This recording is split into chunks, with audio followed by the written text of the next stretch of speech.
વડોદરા જનસેવા અને નર્મદા ભુવન ખાતે ફાયર વિભાગની મોક ડ્રીલ યોજાઈ। વડોદરા શહેરમાં આવેલા જનસેવા કેન્દ્ર અને નર્મદા ભુવન ખાતે ફાયર સેફટી અંગે મોક ડ્રીલનું આયોજન કરવામાં આવ્યું હતું।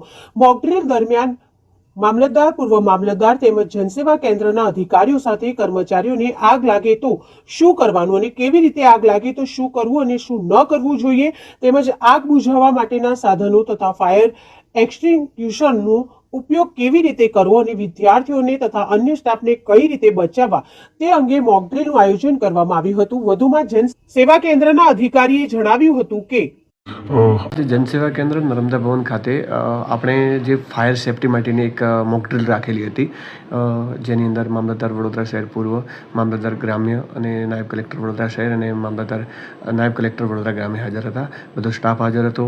એમને સમજણ આપી કે કેવી રીતની આપણે કોઈ આગ કે અનિચ્છનીય ઘટના બને તો એના માટે કેવી રીતે ફાયર સેફટીની કામગીરી કરી શકાય। એના માટે કોર્પોરેશન તરફથી ફાયર ઓફિસર પણ આવેલા હતા। એમણે આ બધી ટ્રેનિંગ આપી હતી।